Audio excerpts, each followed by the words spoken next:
मद्दिर्वला हरिदास वर्यो यद राम कृष्ण चरण स्पर्श प्रमोद। गोपियां कहती हैं अरे ये गिरिराज कितना सुंदर है। एक गोपी बोली अरे कहाँ देखो जल्दी बता। बोले देख लाला हमारो चरणन में पादुका तो पहने ना है। बोले हाँ, ऊपर ऊपर छतरी बनकर के बादर घूमते रहे, लेकिन भैया कितनों बादर घूम ले, लेकिन सूर्य के प्रकाश से यदि पत्थर गर्म है गयो है तो वाकु शीतल कैसे बनाएंगे, वो तो गर्म ही रहेगा।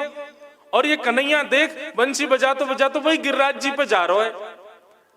तब दूसरी गोपी कह रही है अरे नहीं देख तो सही, ये गिरिराज भी ठाकुर जी की सेवा में उन्मुक्त है, कहा कर रहा है। बोले जैसे ही श्री कृष्ण ने अपने चरण श्री गिरिराज जी पर रखे हैं तो श्री गिरिराज जी की निष्ठुर शिला जो है वो मक्खन के भांति पिघल गई है, कोमल है गई है, कोमल है करके श्री राम कृष्ण चरण स्पर्श प्रमोद। अब इसके दो भाव हैं। राम कौन है यहाँ पे? श्री बलराम जी।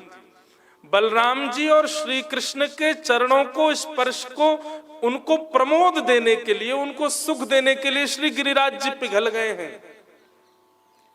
एक भाव तो ये है कि वे उनको प्रमोद दे रहे हैं, और दूसरा भाव क्या है? बोले श्री कृष्ण अपने चरण जैसे ही गिरिराज जी पर रखते हैं तो श्री गिरिराज जी इतने आनंद में भर आते हैं, इतने आनंद में भर आते हैं कि अपनी निष्ठुरता भूल करके वे पिघलने लग जाते हैं। दोनों भाव हैं कि राम कृष्ण के चरणों को श्री गिरिराज जी प्रमोद प्रदान करने के लिए पिघल रहे हैं, और दूसरा भाव है कि श्री गिरिराज जी की निष्ठुरता को प्रमोद प्रदान करने के लिए श्री राम कृष्ण उन पर अपने चरण अंकित कर रहे हैं। मैं कथाओं में कहा करता हूं गिरिराज जी पे जितने भी आपको सुंदर सुंदर वृक्ष दिख रहे हैं, सुंदर सुंदर पुष्प दिख रहे हैं, सुंदर सुंदर ये जो छोटे छोटे गुल पत्र आदि ये जो खड़े हो गए ना गिरिराज जी पर, ये वृक्ष वल्लरियां जो हैं, ये बंधुओं सामान्य वृक्ष नहीं है।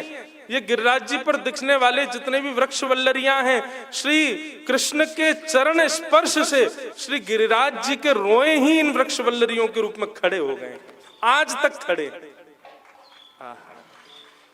श्री राम कृष्ण चरण स्पर्श प्रमोद। एक गोपी को चिंता है गई।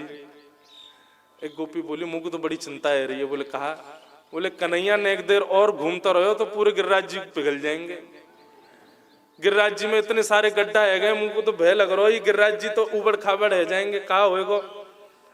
तब एक गोपी बोली अरे तू देखना है रही है। बोले कहा?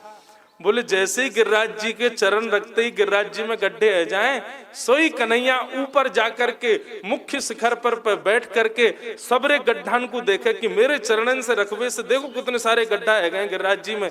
सोई कहा करे कन्हैया ऊपर जाकर के एक शिला पर बैठ करके अपने अधर पर वेणु को धारण करके जैसी कोमल उंगलियों से आच्छादित करके वंशी बजावे, वह वंशी को सुन करके गिरिराज जी सोई फूल जाए महाराज, और जैसे ही फूलें तो जितने गड्ढा हैं वो सब फिर से भर जाए, फिर से गिरिराज जी अपने स्वरूप में अवस्थित रह जाएं।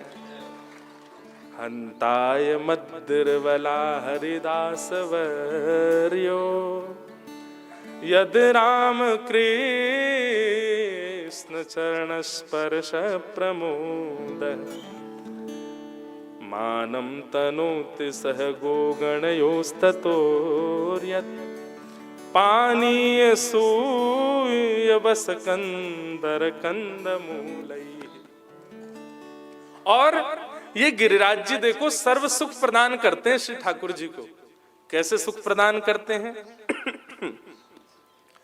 ठाकुर जी को भूख लगे आवे तो ये गिरिराज जी अगर इनके ऊपर कोई वृक्ष है और वह वृक्ष में यदि फल अंकित नहीं होते तो श्री गिरिराज जी सर्व तेज लगा दें, वह वृक्ष के पीछे पड़ जाए, तू फल प्रकट कर, फल प्रकट कर, कल ठाकुर जी हम क्या खाएंगे, तू ऐसे खाली पीले खड़ा होगा मेरे ऊपर आके फल प्रकट कर। तो श्री गिरिराज जी के ऊपर जो वृक्ष हैं उनको अनायास ही न क्षमता होते हुए भी, कई तो ऐसे वृक्ष उनमें फल ही नहीं आते बेचारे, फिर भी फल लेके बैठे हैं। क्यों? यदि फल नहीं होगा तो गिरिराज जी हमारा त्याग कर देंगे। ठाकुर जी को सुख मिले उसके लिए श्री गिरिराज जी अपने ऊपर अंकित समत वृक्ष वल्लरियों में फल प्रकट करवा देते हैं।